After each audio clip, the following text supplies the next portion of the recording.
What are the 5 major sales roles of an MSP? And honestly, how do they fit into your organization? And all the way at the end, I'm going to give you a little bonus nugget as well. My name is Harrison Barron from growth-generators.com. We help MSPs grow, whether it's sales training, marketing, or even business operations. And before I get into today's video, I do have to mention one quick thing. And if you're listening to the podcast, MSP Heroes, available on all major platforms, or you are watching the video, down in the description, there are a ton of super helpful links. I would highly recommend going and checking those out. One of them is growth-generators.com/resources.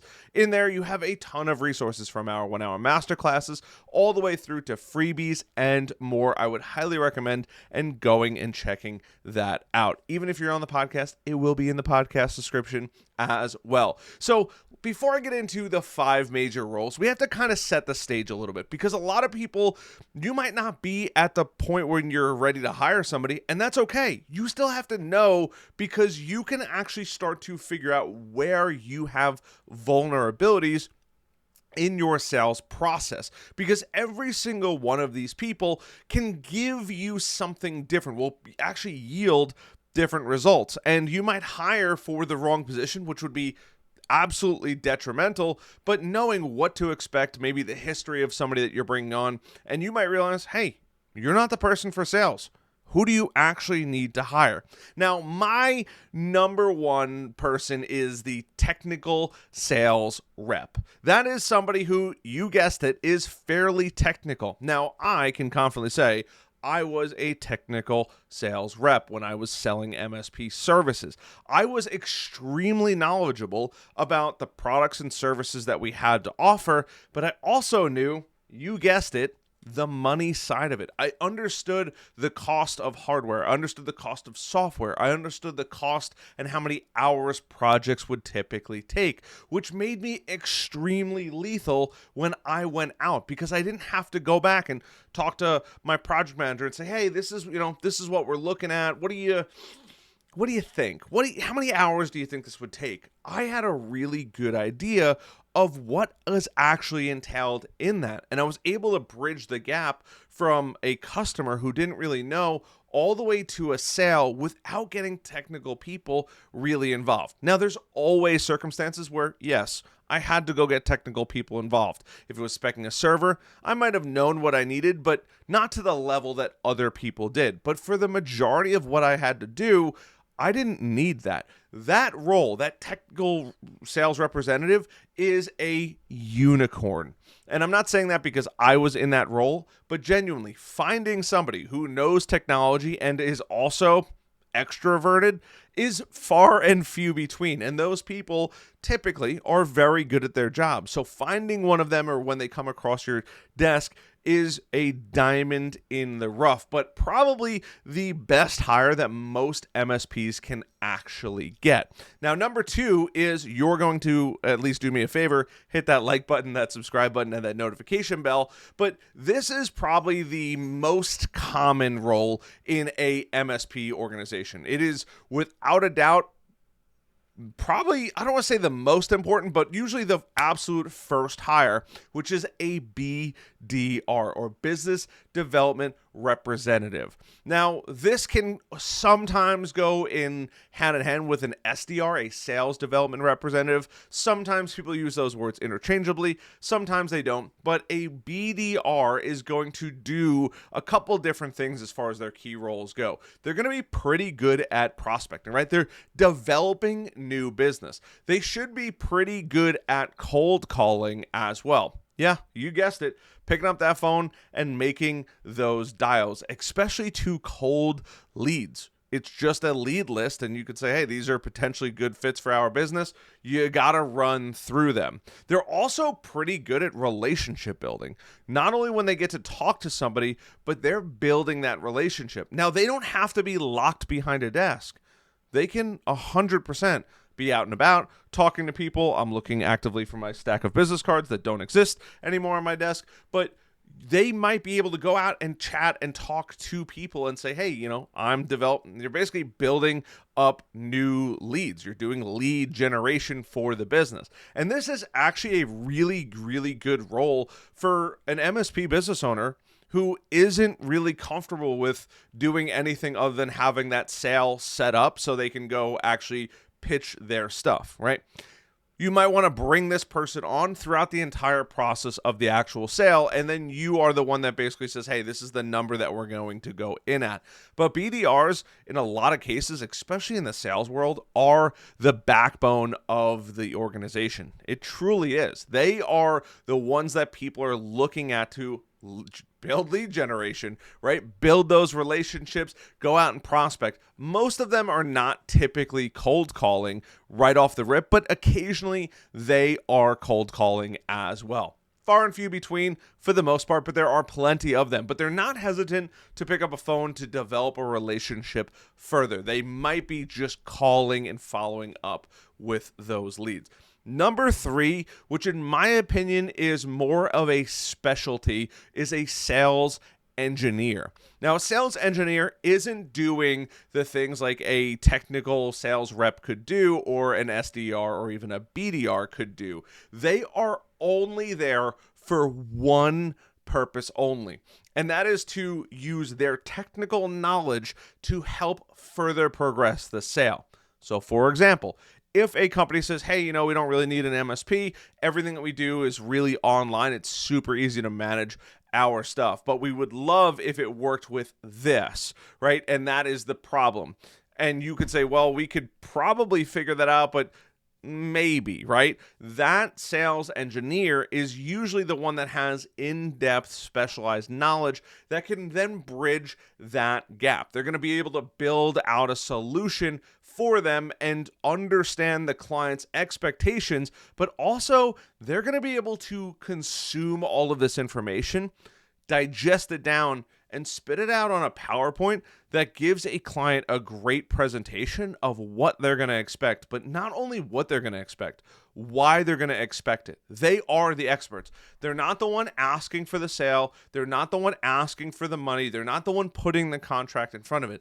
They're usually just the ones that say, hey, is this something we can do? Yes. This is how we're going to do it. This is all the time involved.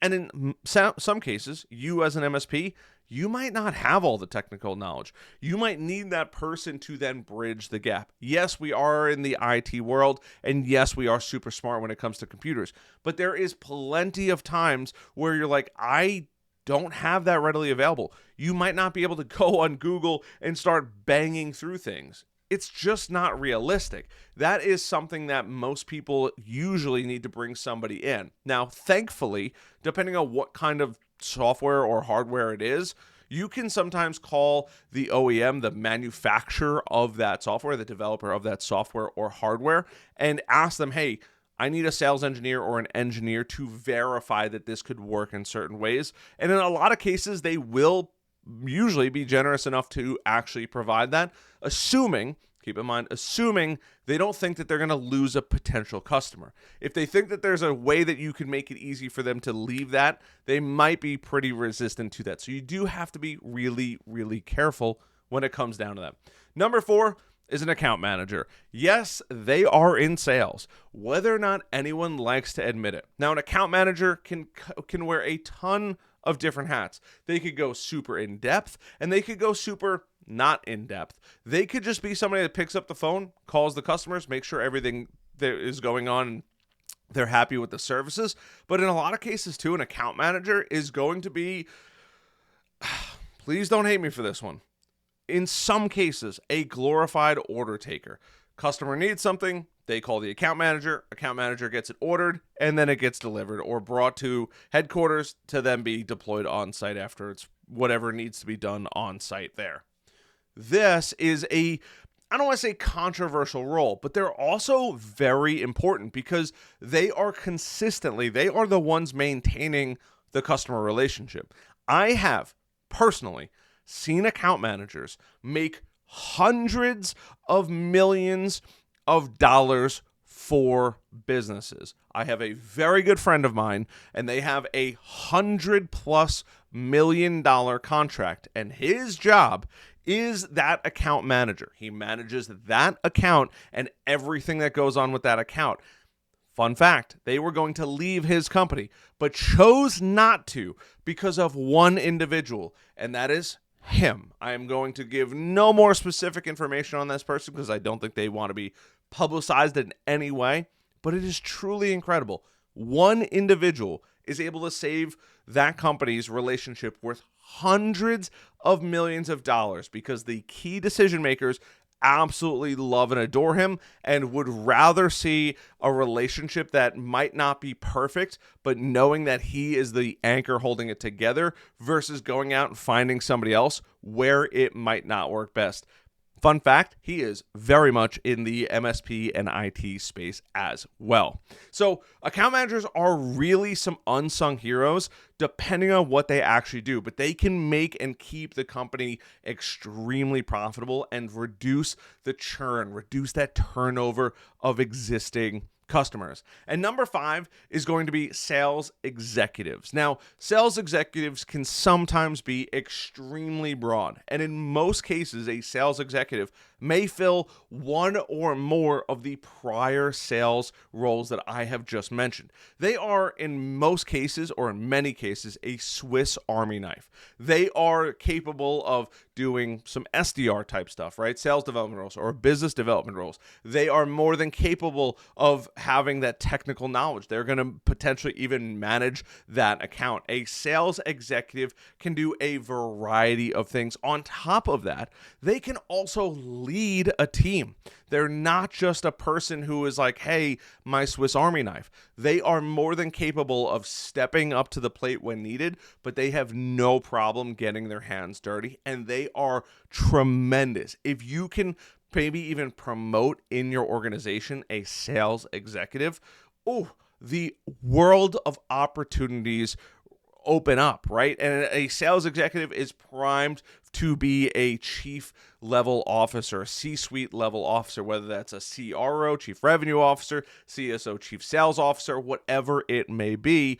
That person is primed to go into that relationship. Now, this is a role that most people don't just get right off the bat. Typically, it's promoted within, although there are occasions where they are brought from the outside, but they have a tremendous, tremendous amount of responsibility and usually are compensated extremely well for that. Now, I said in the beginning I was going to give you a bonus. If you've made it this far, please hit that like button, subscribe button, and notification bell. Now, a very controversial role that most people don't even fully understand as sales is, believe it or not, a telemarketer. They might be one of the best things that you can invest your money into. Now, I use telemarketer as a very, very broad brush stroke, but they are going to be cold calling. They're going to be following up on the leads that people thought were completely dead. They are building their own lists and calling them and booking meetings for the rest of the sales team. In most cases, I would consider them almost a grunt, and that's not in a bad way. They are willing to do the hard work. They're willing to get their hands dirty, and they are willing to usually see the company succeed. They may get compensated on the number of dials they make, the number of meetings that are made, or the meetings that happen or meetings they book, but truly there is so much opportunity with a telemarketer slash almost cold caller. They do the heavy work, and believe it or not, in most cases, especially with MSPs that stink at marketing, they could be a blessing to keep that pipeline full and keep meetings coming in on the calendar. And when you find a good one, they are another true diamond in the rough, because it is extremely hard to find people that enjoy cold calling, as some of you guys, the subscribers that hang out in the Discord, growth-generators.com/Discord, have said it is soul-crushing, soul-sucking, hard work, undesirable, miserable to call people. But when you find somebody that loves cold calling, it is the best of the best. And if they are good at it, they are not only worth their weight in gold, they make gold look cheap.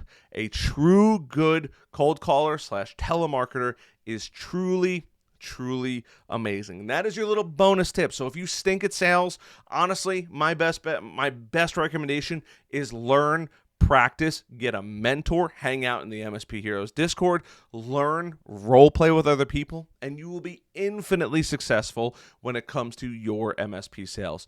Other than that, I love the heck out of you guys. Appreciate you hanging out on this video. Hopefully you learned something, and maybe you even found a role for somebody that you now need to go out and hire. And I may have a video coming very soon about how to hire employees, and maybe some tips and tricks, and maybe even some hacks on how to make it easy. Love the heck out of you guys. I'll see you guys on the next one.